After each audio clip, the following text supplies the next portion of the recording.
Discover new mind and body hacks to thrive as a human today. The Institute for Aliveness is here to teach you all the things you never learned in school. From talking poop, sex, childhood trauma, emotional intelligence, psychedelics, and of course, fasting and food. This is a podcast that changes lives. Join your host, Dr. Andrea Page, as she travels 7 continents to find the most captivating, impactful humans for you.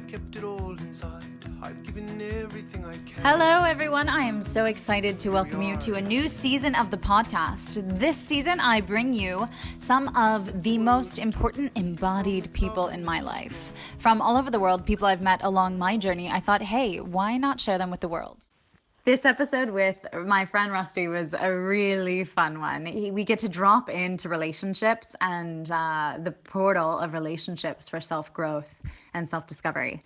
Lots of key pieces of the puzzle here. We reinvent nonviolent communication. Rusty adds a 5th step.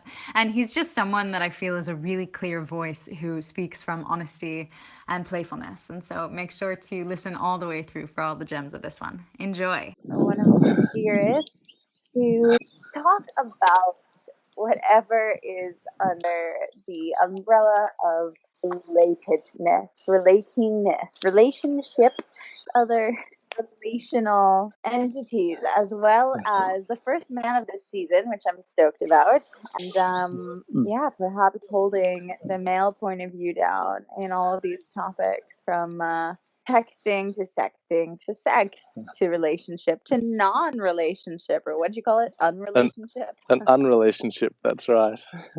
All of these ways that we males and females, or males and males, or females and females, or transvestites and females, or okay, I'll stop there. All of these ways that all of the different peoples of all different genders and identities interact.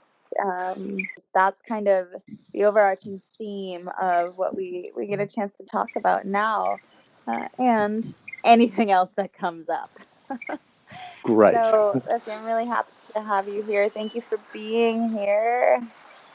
And what I would love to kind of start off with is your biases. This is how I always hear the audience listens to me, to let them know kind of where I'm coming from. And with that, what I would love for you to share is a little bit of your story. Like, what is your coming to be?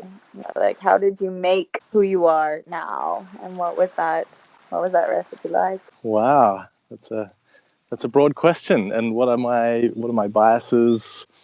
Just to clarify, Andy, as in you mean my gender, my preferences, my things like that, or just open it up and let's see what comes out of my mouth.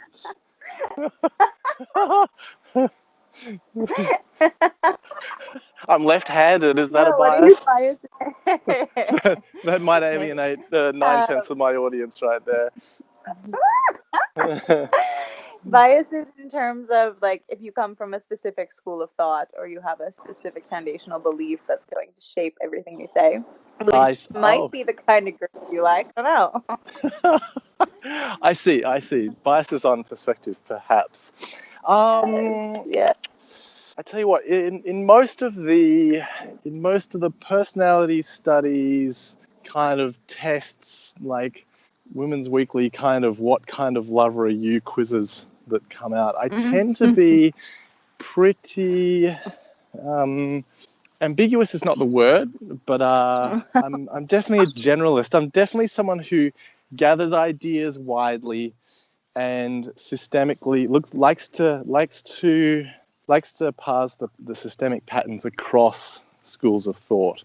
So I'm not biased. I'm not like a particular yogi, though I've studied yoga. I'm not a particular school of thought in Chinese medicine or school of philosophy or anything like that. But I will borrow and steal and grab all of the good ideas I find from studying those and kind of put them together into something that I believe is cross-cultural and applicable to all human beings. So I guess that kind of leads a little into some of my story of how did I get here.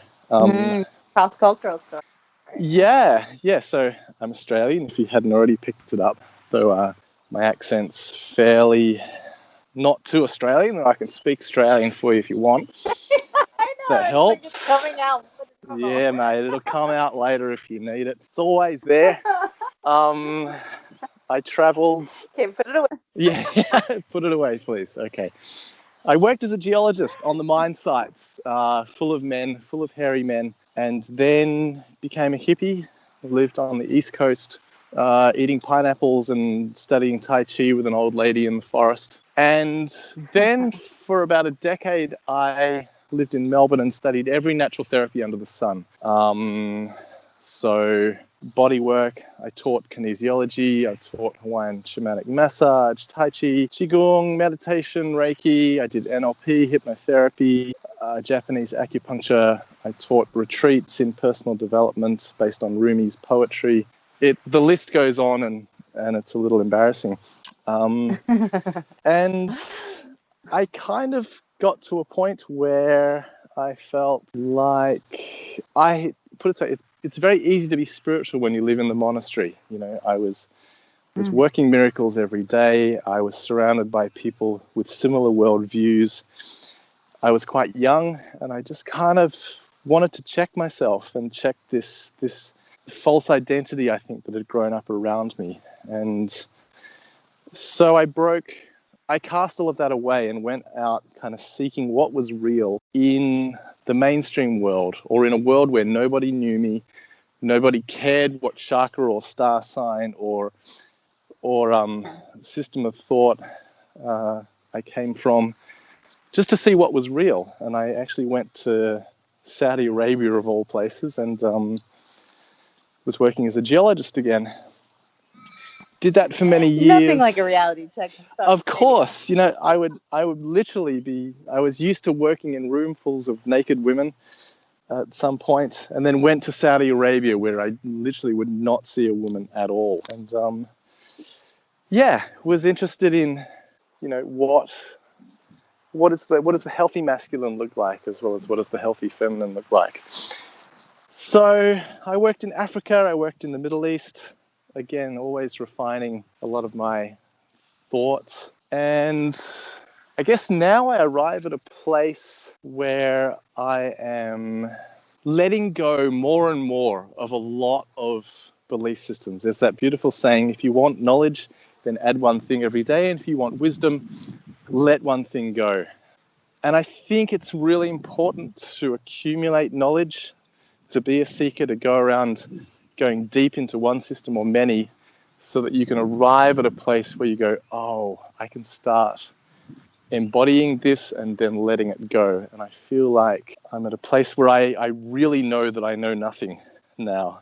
And from that place, things arise which seem to be of use to people, or perspectives arise which seem to be relevant to people in terms of their relationships, their relationship to life, to work, to sex, to money, to all of these forces which have a real impact, and which we spend a lot of time thinking about and trying to make our peace with.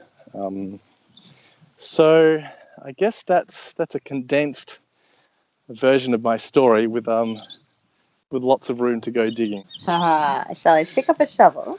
Sure. You'll hear birds in the background, by the way. I'm walking by the river and enjoying a little stroll with you and everyone listening. So that's just letting you know what the sounds are. Yeah, that's right. The banks of the Swan River, which is where the black swans come from. Actually, I don't know if you know the story of the black swans or the black swan effect. You mean the Natalie Portman one? No, not necessarily. Haven't seen that movie, but for a while in Europe,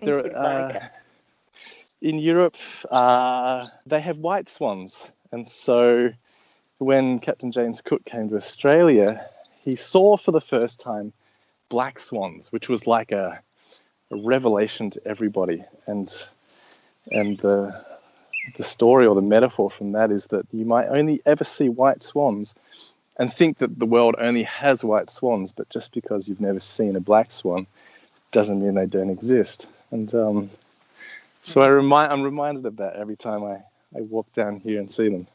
I see. And that can be applied to any generalization. Like, women Correct. only want this. Right? That's the white swan.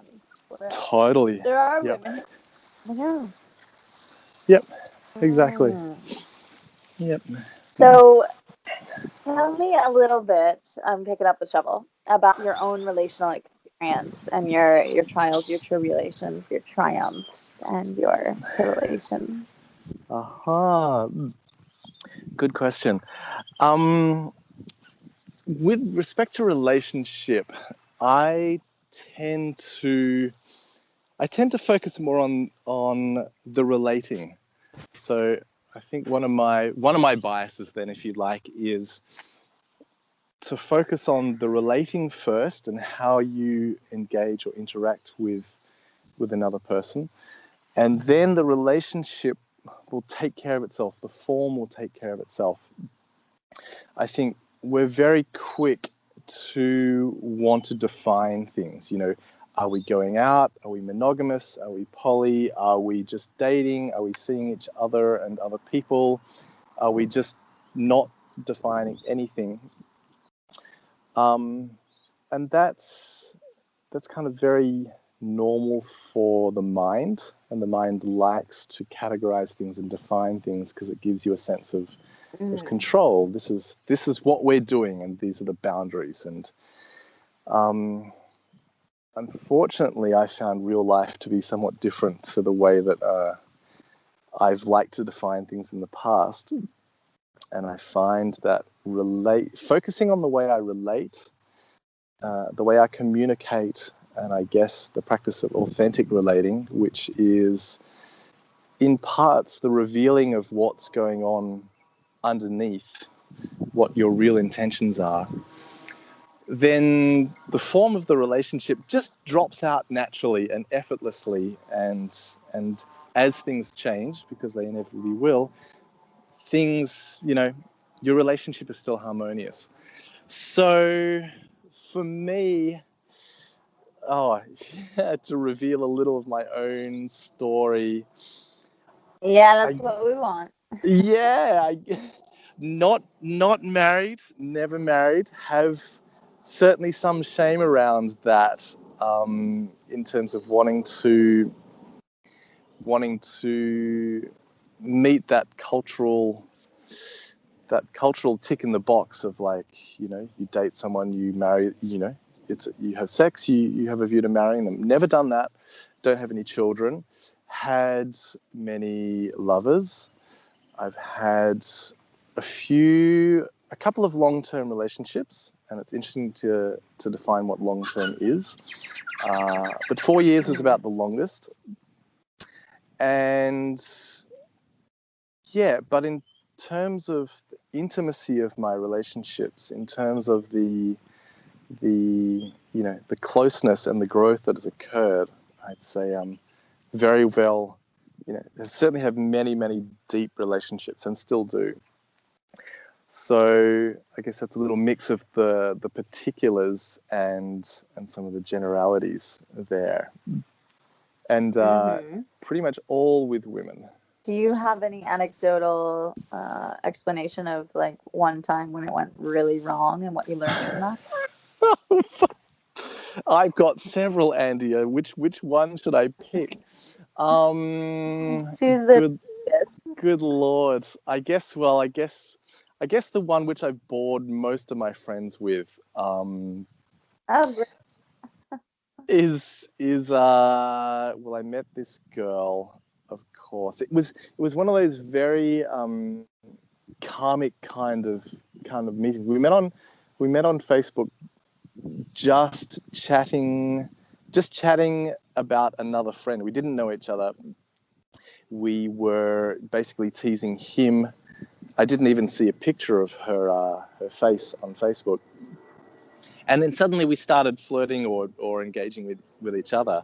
And there was just this energy, this feeling that overcame me as I was chatting with her.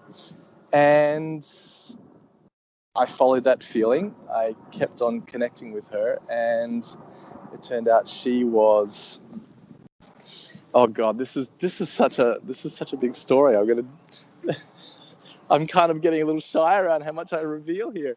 Let's just see. We'll just go for it. Okay.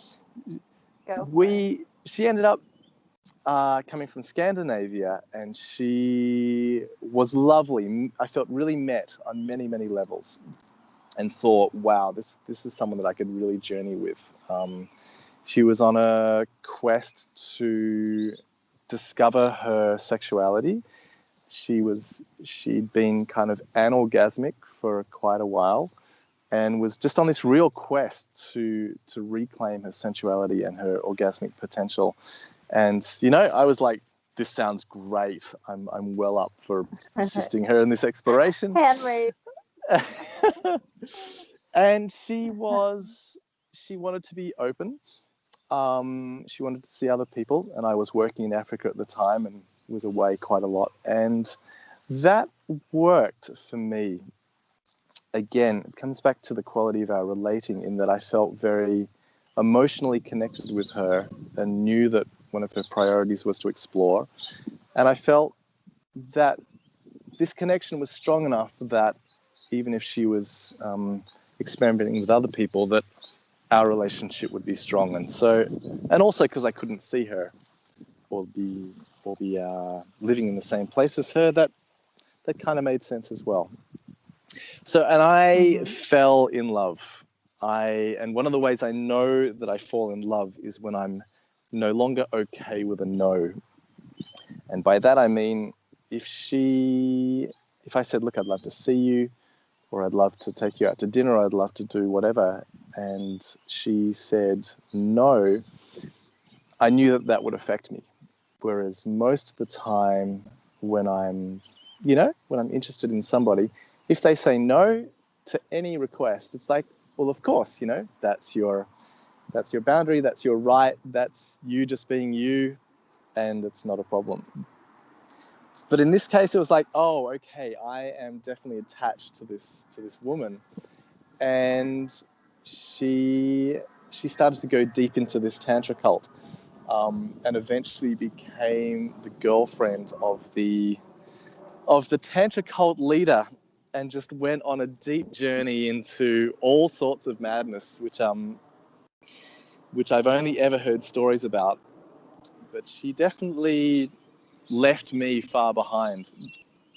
And I think I spent, let's say that we were together for about, I don't know, a very small amount of time, let's say 3 months. I spent 2.5 years kind of getting over her. It was like one of these dreadful heartaches which just resist all notion of logic or any kind of sense at all that you might have of life, or the sense that you're in control of your own heart or anything like that. It was 2.5 years of kind of constantly thinking about her, trying not to think about her, and just agonizing over this breakup. And that was really, really humbling. That's probably the first time that had happened to me, and it's happened again. It seems I go in these 3-year cycles, but it certainly happened again, and it was just a very, very humbling experience, and kind of showed me these parts of myself that were clearly not integrated. And I have a lot of compassion for heartbreak, for these wild rides that love can take us on.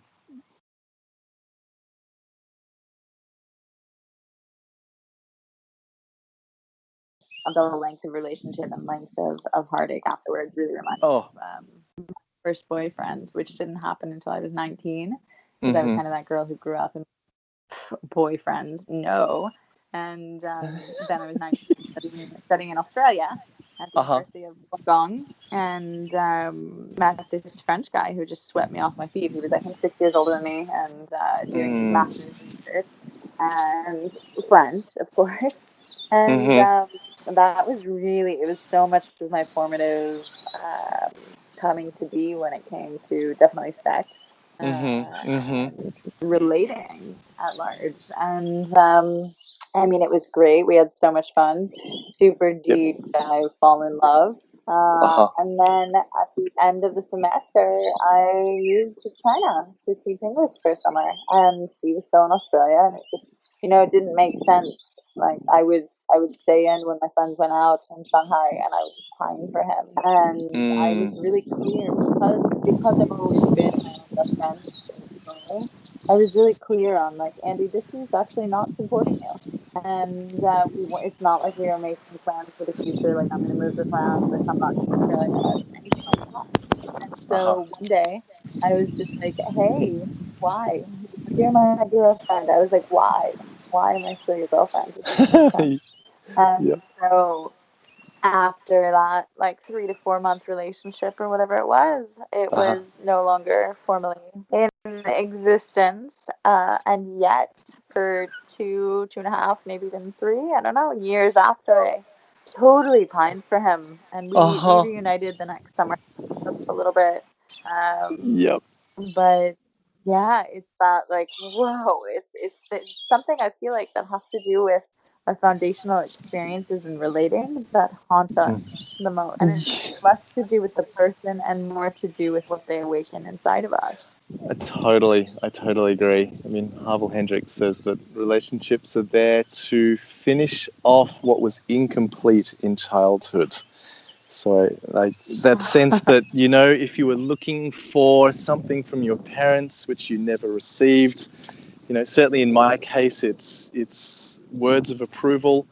If that was never completed in childhood, then you look for that in your relationships, consciously or unconsciously, and usually unconsciously, and and yeah, and you seek to repair. And I think that's kind of very natural. I think everyone does it, and it gets a bad rap. This sense that, oh, you should love yourself before you enter into a relationship, and there's also this other dreadful idea that if the relationship fails, and we can explore what it means for a relationship to fail, but if it ends, then it's something to do with you.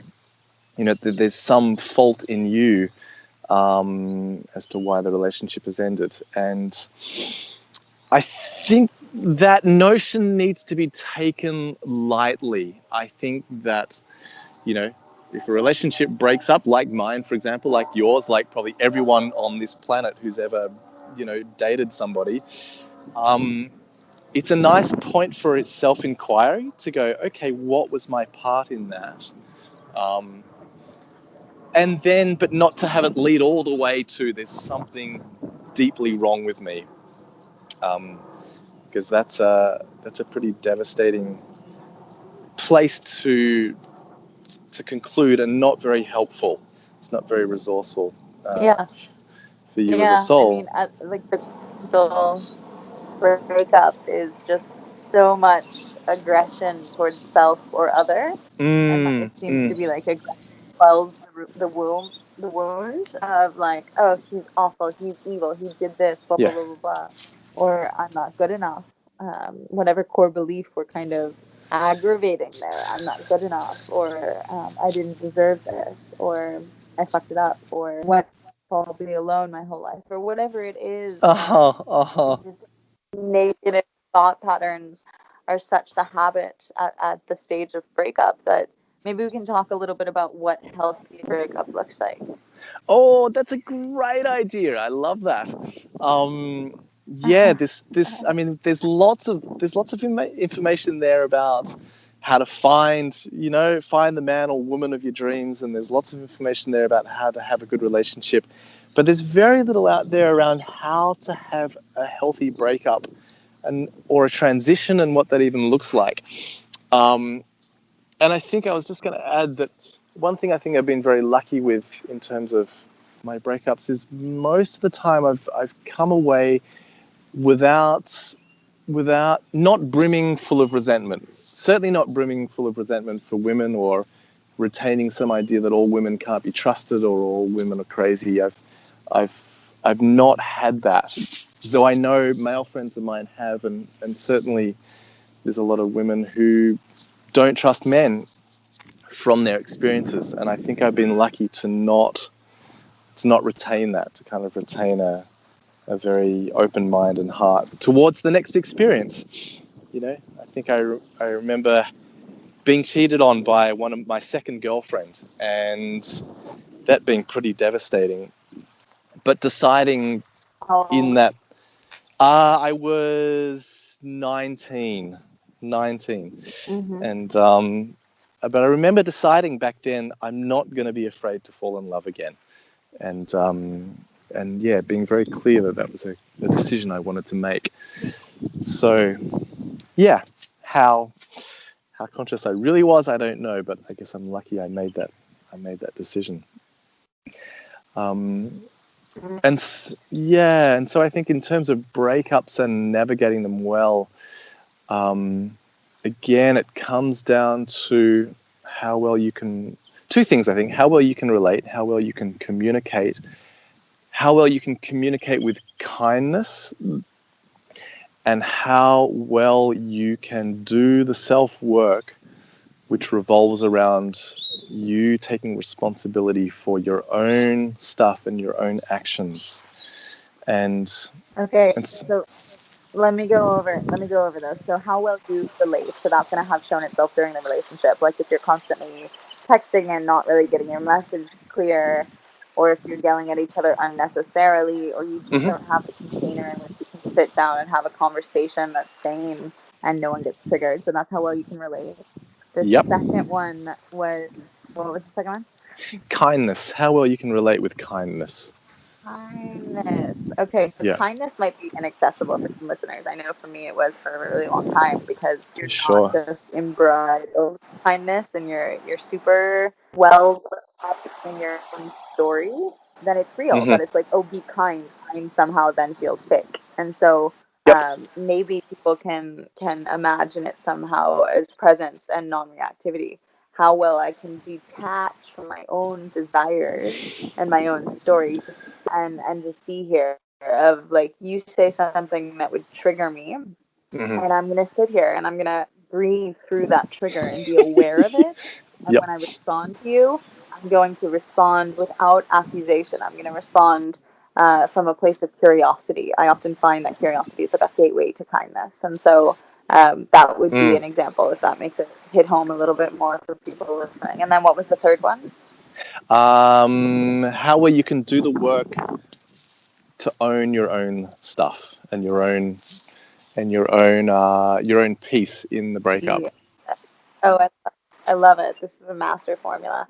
So the first one is your skills in communicating, which I've been teaching more and more over the past year plus, and love teaching. The second one is how well you can sit with whatever aggravation comes up and respond from a place of curiosity. Let's say you say kindness, and then the third would be doing the personal work to understand your part in the breakup, whether you're the one breaking up or have been broken up with. It doesn't matter, and it always hurts either way.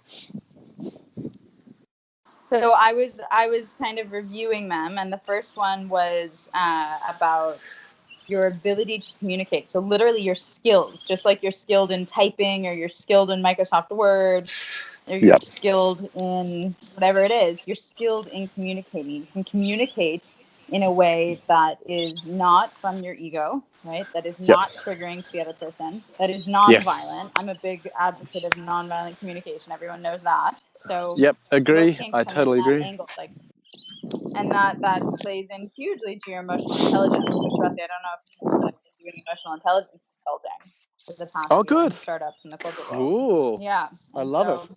Yeah, like that's the real stuff. We need to get those EQ skills up. So that's number one. I love it. Number two then was what you termed kindness.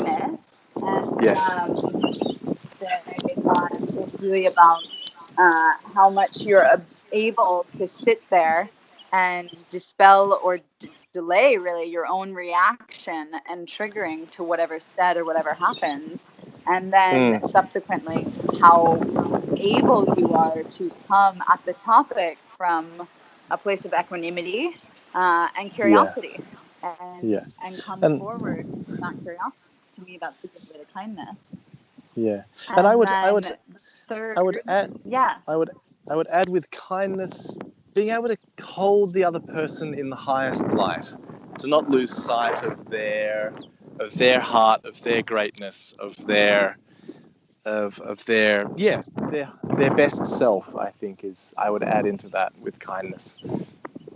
Yeah, I mean, why you fell in love with them in the first place, right? Why you ever went out with them. Yep. And Correct. Also the fact that they're struggling, the fact that we're all struggling, the fact that we go through this life to go through situations. That's compassion. So kindness, I find, can be kind of more or less cheap, right? Kindness is cheap because it can be faked, especially from where I come from in the United States.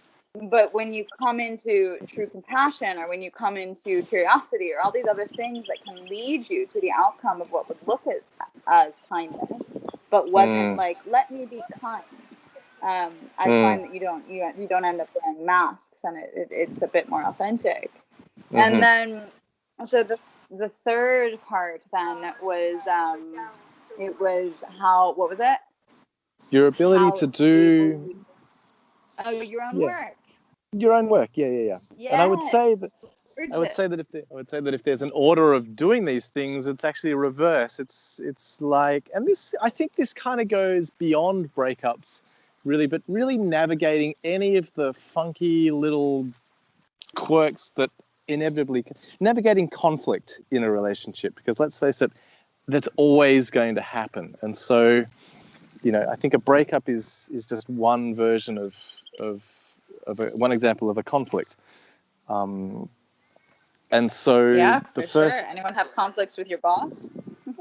Exactly. Conflict anywhere with just other human beings. I think if there's more than and even this extends further to the way that you deal with conflicts inside yourself. So if we're talking about relationship, we usually think, oh, it's with someone outside of us, but this is also how you relate to the different parts of yourself, the different voices inside, the different aspects of yourself. And so you can equally apply this framework to those internal relations as well. Yeah. And I don't know if it's a framework in terms of like step 1, step 2, step 3, to just seeing, like you called them, what the keys to success. These are, you have to hold all 3 of these equally to be able to show up fully, wholly, and integrally in any kind of relationship that it is with yourself or with others. Yeah. We love integral. Yeah, in integrity, right? I want to also exemplify the third. So if the first one was making sure that you have the skills of communication, right? EQ, read up Marshall Rosenberg, nonviolent communication, other ways to communicate that are like productive rather than triggering for the other person. The second one is making sure that you're able to show up from a place of curiosity, compassion, and that you suspend all of the emotions that are coming through you to be thrown immediately at the other person in judgment or in shutting down to of them. And then the third one is going to be how willing you are to show up for yourself in your own growth. Because if you think you're perfect, baby, stop listening to this podcast right now. Like, we all have space to grow. And that's why we are in bodies right now. Like, that's why we're still here, is because there's further polishing of the diamond that we are. And so this third part of how willing you are to show up, walking away from the conversation smarter, stronger, better, not because you were right, but because you were willing to get on your knees and say, okay, there's something I'm not seeing here. Please show it to me. Please let me understand the situation from another perspective, because I'm trapped in my own limiting belief system and my own emotional reactions that have been unearthed from our interaction. And so, like, when you can have that desire and that attitude, that true deep desire for self-growth, which to mind you, at a level, that desire is the desire to be wrong. I have the desire to be wrong. Because when I find out that I'm wrong or I've failed, I learn and I grow and I show up tomorrow differently. And so, yeah, it's a huge part of it. Yeah, I remind myself that I'd rather be happy than right. And if I have that attitude, then I'm willing to hear a different point of view to the one that I'm so attached to. But if it means that we're both happier as a result, then everybody wins. And so I'm always willing to be wrong. And I think at a certain point you start to, as you're pointing to, you start to welcome that. It's like, oh, okay, here's new information about myself, about some of my blind spots that I can use to grow, to be a better person. I want to add a little something, Andy, that the notion of kindness and your ability to relate to the other person, we could coin this as empathy. Empathy. What I've noticed is that empathy is like a seesaw with activation or being triggered on the other side, and the more triggered you are, the lower your ability to be empathic, the lower your ability to hear the other person's point of view. And so it's super important that if you are aware that you're triggered or the other person is triggered, your ability to see the other person's point of view or to rest in kindness or curiosity is going to be challenged. And that's why it's super important to, as much as possible, do the self-work beforehand and really make your peace inside yourself with what's happening. So if you're the one that's instigating the conflict, or you're the one presenting something you know the other person is not going to like, then take the time to really get clear on your real intentions here. And if you're the one who's just been dumped with the bad news, for example, then allow yourself the space to metabolize that before you might say something that you could regret later. And these are the ideal situations. I've certainly been in places where I'm the one just getting yelled and screamed at, and it's not available for me to leave the situation and chill. And I've certainly been the one who's been out of line in many senses and been a little unkind or unfair. And at the end of the day, to try and hold the greatest compassion for yourself as we stumble our way through what it means to be human, with the help of all these other beautiful souls around us. Yeah. And I want to say on behalf of the dumpers, because that's obviously the side that I often hold down, the one who's leaving, let's say, that could be one of my stories, is that it's not easy. It's like you once loved this person and you're about to, quote unquote, break their heart, although you could never actually break someone else's heart. It's them who allows it to shatter and drop and fall. And when we all maintain our own hearts rather than giving them away to someone else in codependency, then we have control over when it's broken or not, because that conversation with ourselves is strong enough and resilient enough to withstand any quote unquote heartbreak. But on behalf of the dumpers, it's not easy. Like, I've stayed in a relationship way too long out of fear of yes, yep, same. Abs, totally guilty of that as well. And a really good, you mentioned Marshall Rosenberg, another really good thing if you want to know more about this kind of stuff is learning some attachment theory, learning what your attachment style is, whether you're avoidant or whether you're anxious, whether you're disorganized. And I think we can all be a combination of many of these. We are a blend of them, but you will know once you start reading the descriptions which way you veer towards. Are you more the one who pulls away and needs space and constantly feels overwhelmed or smothered, Or are you the one who is always texting, always reaching out, always wanting to know where the other person is? Those are two of the classic styles. One, the first is avoidant, and the second is anxious, and they govern a lot of the dynamic of your relationship. Very revealing. So it's super interesting because I know I'm avoidant. Full stop. Like Venus in Aries and Mercury and Sun in Aquarius. It's that freedom. Yes, I can relate. I know you can. I've seen your chart.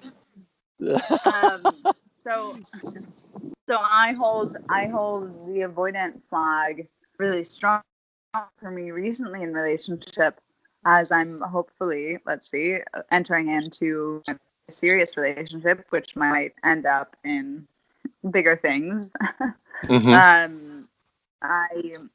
I find that I have more of the anxious category. Oh, and yes.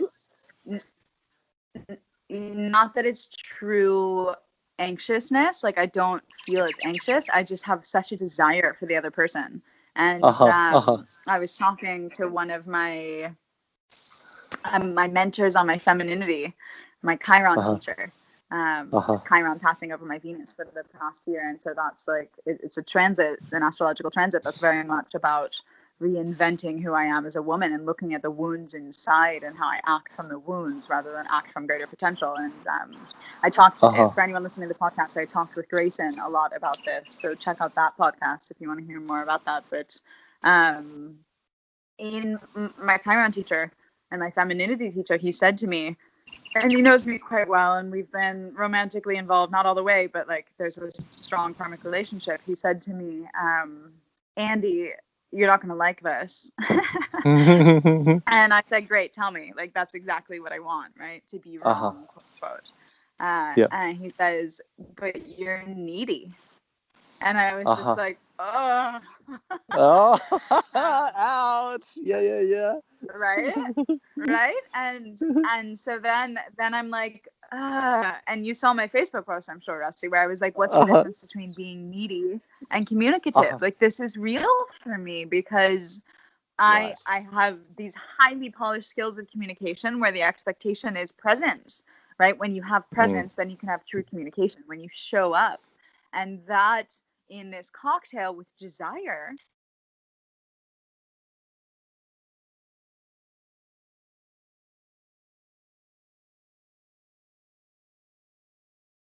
or what I projected on him that he wasn't doing good enough. And I go back to that same French guy, David, right? At the age of 19 in Australia, I literally have a moment in my memory bank stored where I say to him, pay more attention to me. Right. Like, I said that. Right. At least at 19, I had that communication to realize, like, I knew what I needed or wanted, or at least what I thought I wanted, and I thought someone else could give to me, and I wasn't maybe giving to myself. Although I don't know how true that is, but like, I had desired more of his presence in an intimate, relating way. And so that could be Moon in Scorpio, I don't know. But that neediness, let's say, stems back to there. So it's like, what is the antidote to that? Even though I know I'm avoidant, but I'm masquerading as anxious. Oh, I've got some good answers to that, for sure. What's the antidote to neediness? And first of all, I have a little preface of like this, the avoidant versus anxious kind of style. They're both responses, I think, to the original abandonment wound, which happens with everybody, I think. You know, you come out as a little being inside your mum, and then suddenly you're separate. And so, irrespective of all the other catastrophic things which human beings can do to one another, especially as a child, you are suddenly now separate, and so there's a sense of abandonment there. And then, amongst many other things that can happen, it's how you as a little child cope with that can shape whether, for example, you become anxious or avoidant. So the anxious person will always be reaching out. It's like a Wi-Fi signal, always wanting to connect and going, am I safe? Am I safe? Am I okay? Am I okay? Are you paying attention to me? Do I matter? Do I matter? And, so there's this pay attention to me, give me your attention so that I know inside that I'm safe. And that's the anxious style. And the avoidant style kind of goes, well, that didn't work out so well.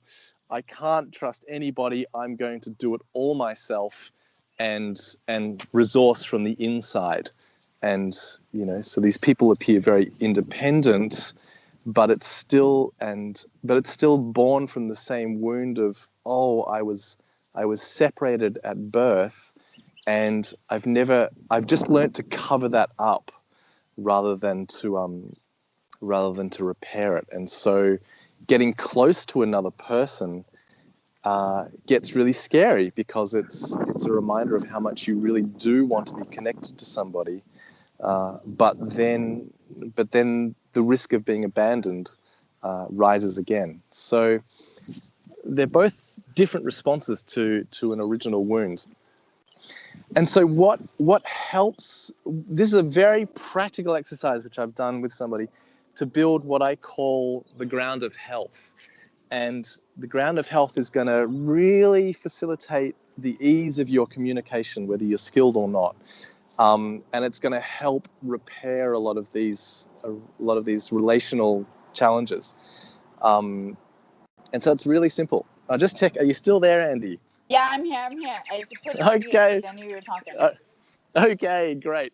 Just so it's 6 questions that you ask each other at the end of every day, and they're really sweet. So the first one, you just ask them, tell me 3 things that you're grateful for that happened today, and they can be about anything. So it's a simple gratitude practice. I'm grateful that I could walk down the river with my dad today. I'm grateful that I can share stuff with you guys on this podcast. I'm grateful that it's winter, but I can still be outside. And you share that with each other, just 3 things you're grateful for. And then you share 3 things that you appreciate about the other person. So that's specific to the other person. So, for example, Andy, I appreciate your willingness to take a chance with me and invite me on the podcast. I appreciate, yeah, I appreciate the depth of your questions and your desire to serve the people listening to this podcast. And finally, I think I just appreciate the way that you come at life with full power and gusto, and that shows in everything you do. So they would be my 3 appreciations. Right? How good does that feel? It's lovely. Exactly. And so as you do this every day with your sweetheart or whoever you want to cultivate a relationship with, it touches deeply that part which always wants to know, am I okay? Do I matter? Especially when it's with a significant other, the stakes get higher, right? If you're just doing this with someone off the street and they walk away afterwards, it's like no biggie. I didn't really know them anyway. But when you're attached to somebody, when you're with somebody close that you're building intimacy, the stakes get higher, right? And doing this every day is just a beautiful way of building a strong foundation of safety with each other. And I had it when I was traveling with a friend of mine that I really wanted. I was in love with her, and we were doing this exercise. She wasn't available to be my sweetheart, but and I got quite triggered by this. Of course, my abandonment stuff came up. I felt very, very rejected, and had to spend a lot of time dealing with that. And little things would upset me. There was at one point where she was showing people some things that she had made, And I wandered over and wanted to see, and she got really shy and put them all back in her bag. And I took that so personally, you know, and I stewed on it the whole day. You know, that little wounded, abandoned part of me just felt so rejected. But we'd been doing this practice of sharing gratitudes and appreciations. And what happened was I was able to remind myself, Russ, whatever happens today, you know that tonight you're going to get 3 beautiful appreciations from this person that you care about. And they're going to be really sweet and personal to you. And when I reminded myself of that, all of the anxiety dissipated. And when I shared about it later, it turned out that her actions had nothing to do with me at all. I didn't know that at the time, but I was able to hear that later. But this kind of practice of building what I call the ground of health with each other, it just makes everything better, Andy. It makes conflicts resolve themselves before they arise, and it just builds a deep sense of kind of trust, and makes life fun, right? You know, we all know the practice of gratitude. To be able to do it with somebody else is marvelous, and then to share these specific appreciations it's just a really beautiful practice, and I highly recommend it. Yeah, thank you. I have a daughter and a niece for the audience, which I always, I'm known for my non-hippie, non-esoteric, non-kitsch, whatever. And so maybe people are listening who have never done gratitude practice and are like, whoa, that sounds silly. It sounds forced or contrived, and I'd rather just be natural. And like that is very valid. And what I would say for those people in doing something like this is gamify it. Like make it fun, make it cute, make it seductive, make it all those other things that you would normally do. But the bottom line, like what's actually happening there, it's not that it's a gratitude practice. It's that it is a way to communicate all of the unspoken things that you love about the person that they don't go through life assuming, hey, look, I'm present with you, I'm dating you, I must love you. And yet they don't know that. Yes, right? yes. It's in your head, not theirs. Yeah, so it's the excavation of all of your secrets that you hold about your feelings for the other person in a very non-mainstream way. The mainstream way would be sending roses to the office and say, be mine, or I'll always be yours, or I love you, or like something non-specific to the person, as you mentioned. And that specificity and that actual, like, it's positive reinforcement in a way, right? Like, how do you train a dog? Good boy. Well, if you tell people the things that they do that you love, right, that is good boy. They'll continue to do that. And hopefully they're doing them naturally as well.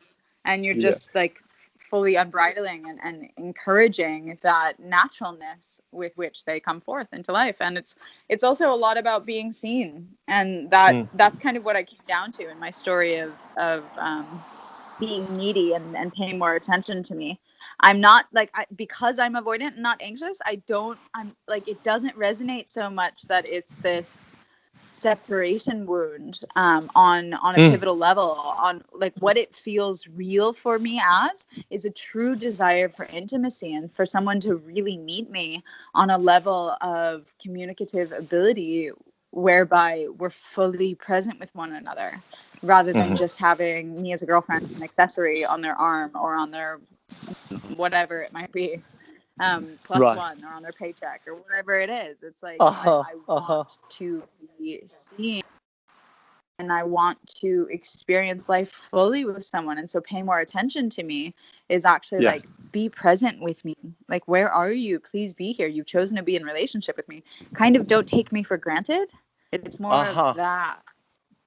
Right. Yes. Yeah. And the being taken for granted is a classic of another avoidant. Really, it's like maybe your sweetheart is a little more is also avoidant. In fact, I would be probably certain of it, because if you're identifying as avoidant, in most of the time, well, for me, when I've been with someone who's more avoidant than me, I become anxious, and it's really interesting to observe. I've seen this over and over again, and so yeah, as an avoidance, will speak for myself. I tend to not praise or give a lot of attention, because my propensity is for space, for spaciousness, for freedom, for, I need to stretch my wings and to make my own decisions. And from that place, I can then return. But if my partner is more unavailable than me in comparison, I start to lean in and want to go, where are you? I want to feel you, give me some attention. And so the other piece is, if this is happening, your sweetheart may not know what's important to you and how you feel met and how you feel nourished and how you feel loved. And so even tying in this game of appreciations and gratitudes, if you're in the practice of manscaping, of kind of training the man that you're with to love you even more, or in the ways that you like, you can say things like, look, when you sent me that text, it just made me feel amazing. Or when you did this particular thing, I just loved it. It brought a tear to my eye, or whatever the impact was on you, so that they get a sense of, oh, this is what makes Andy light up. This is what makes Andy just flourish. And, as a man, I like to be able to win with the woman that I'm with. And so if you're willing to share some of the keys of the kingdom, the keys to your kingdom of what makes you light up, who doesn't want to make their sweetheart feel amazing, as long as it doesn't come across like a laundry list of, I need these things and this and that and that. But it comes across as a set of requests, or just, this is the driver's manual for Andy's, This is what makes us tick. This is what makes us purr. This is what makes us happy. Yeah. And you can share that with each other. I think I remember when you first taught me this practice, and it's so valuable, and I actually do it now when I work with startups and things like that. Like, what is your user care manual? How do you best like to be spoken to? How do you best interact, either on what platform or in what hours of the day? Like, what is your biggest turn on in whatever way, whether it's in friendship or in relationship? Yeah, yep. And that way you don't have to guess. Especially as a man, we like to win. And if we don't win, we go and take our bat and ball and want to play somewhere else. And so there's a great saying that I learned from one of the schools I studied with, which is along the lines of, the pussy has the power, let the man win. So it's like, you have the goods, you have the thing that we want. And so we're going to gravitate towards you. In doing so, you've got to let us win, or show us how we can win with you. It's the crows giving us a message. What is it that will put a smile on your face, that we can do, not out of obligation, but out of a desire to light you up. And I think that's really important, because men, it's a cliche, but we need reminding. We need things to be spelt out. We're not built to be as intuitive or as emotionally intelligent as women are in general. And so it helps if things are explained to us, in black and white and without too much nuance. So that could also be, it may not be a lack of desire to connect with you. It may be that he doesn't know how, or is just unaware of what the best way is.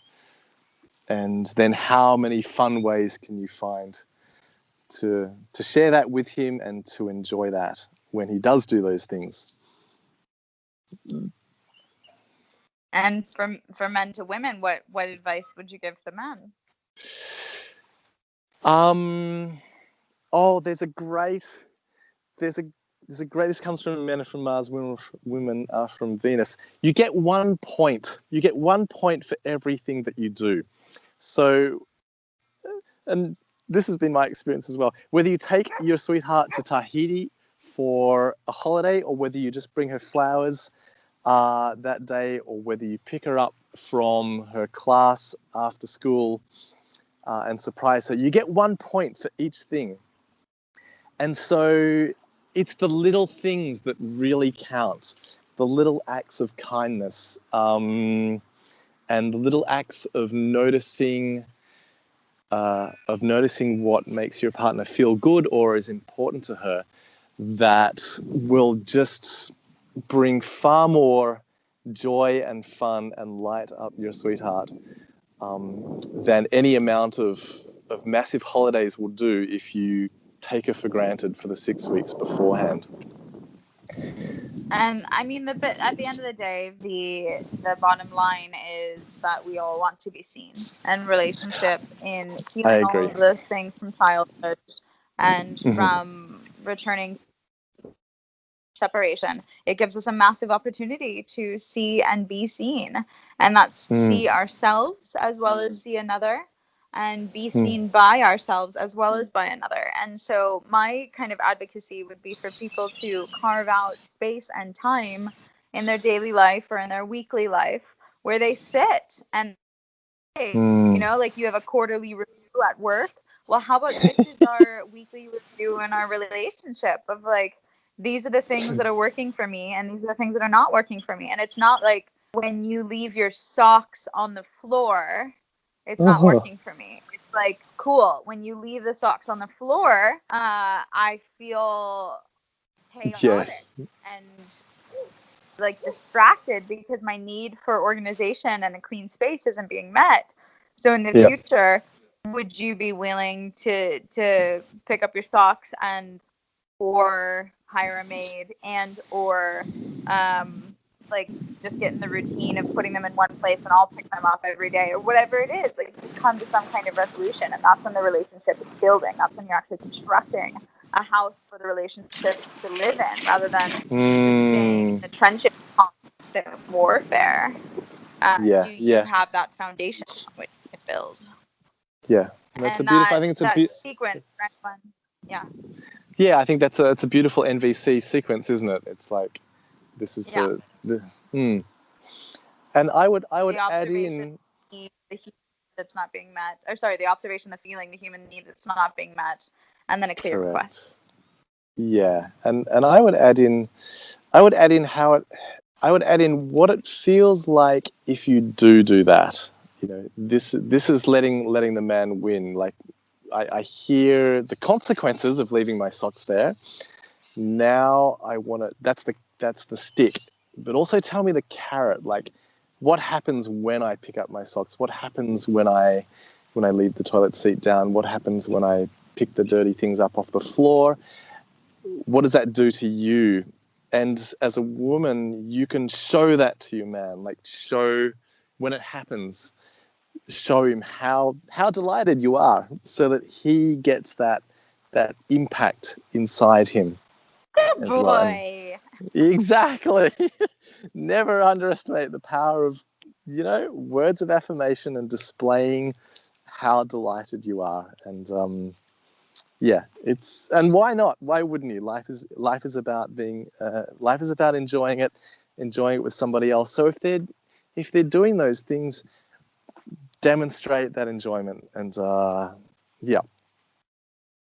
what a wonderful way to live life. Yeah, and I would say, to kind of tie it all in, like what I'm advocating for is, again, excavating that time in your life so you can be present with one another. And if that's your date night, if you go out to a restaurant and do this, or whatever you want it to be, make sure that space is there uncompromisingly in the relationship where you're doing the work of relationship. Because if you're in relationship and you're not doing, quote unquote, the work, you're not having these conversations in spaces that you're growing from, then your relationship has a hole in the bottom of the boat and it's about to sink kind of thing, whether that's 5 years down the line or 20 years down the line. Like, it is breaking down or it is building up. You have the deciding factor on which it is.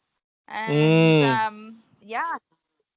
So I love that you rewrote Marshall Rosenberg, added in like a little fifth step. I think that's awesome. Totally.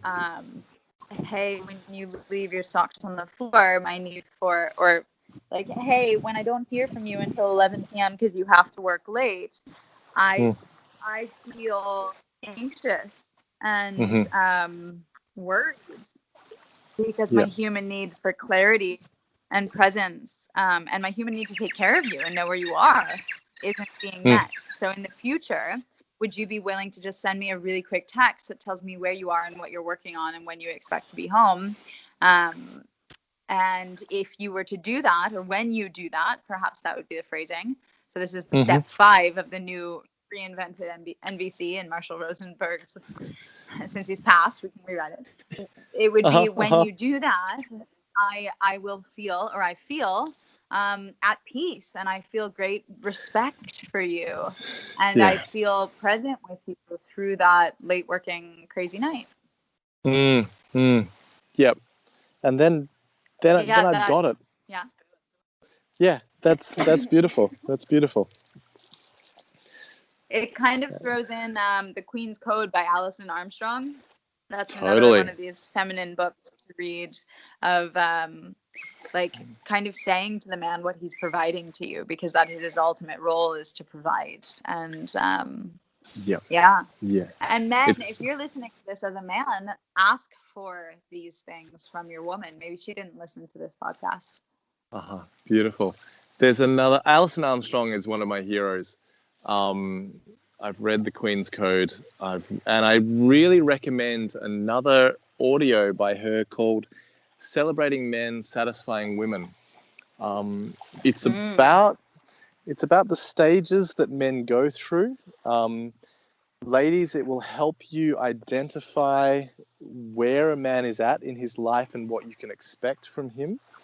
Especially as it's most women I meet are keen to have a long-term committed relationship, and this audio really allows you to identify the signs of when a man is ready or wanting to do that.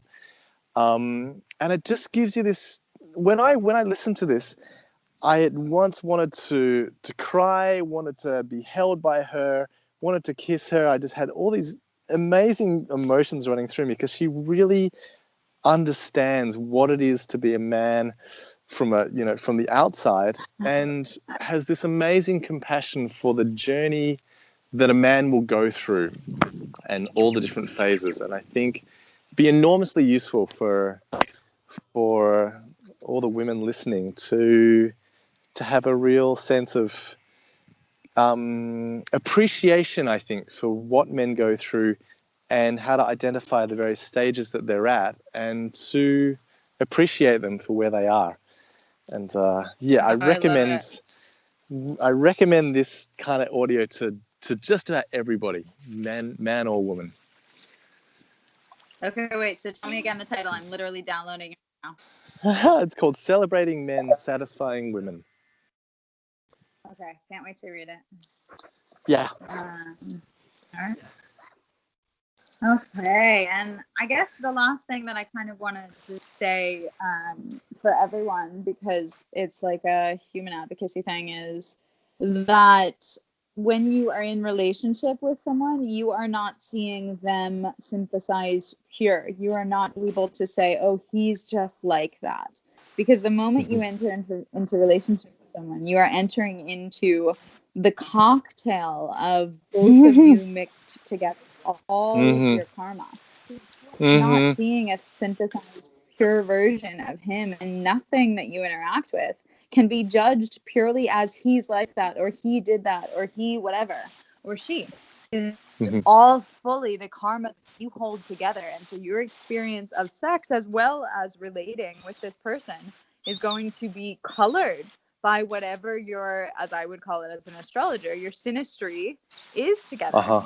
And the more that you can start to kind of mine into that synastry and figure out what the elements between you are, what magic you bring up in each other's lives, and what threat you bring to cause avoidance in the other one.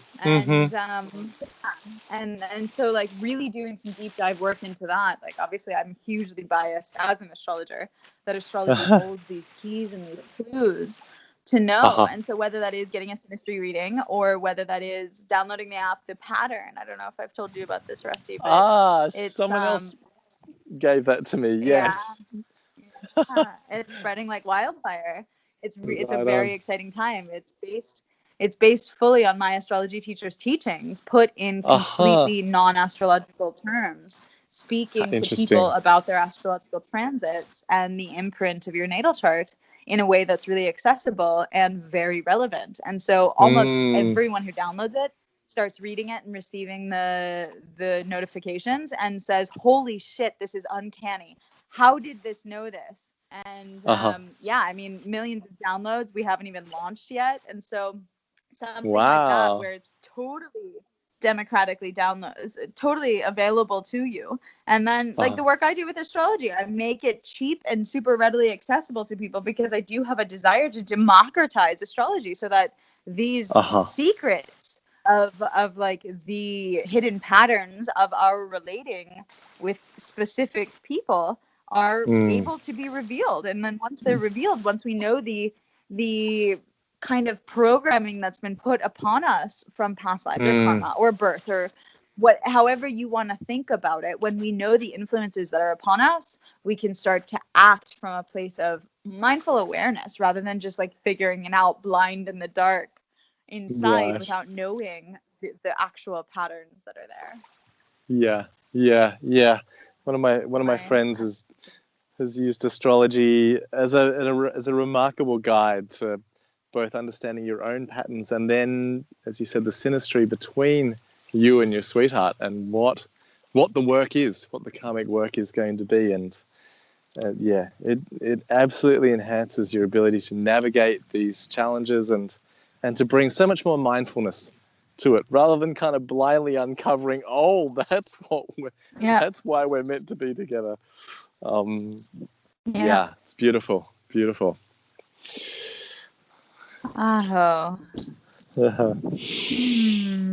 Anything else you want to share?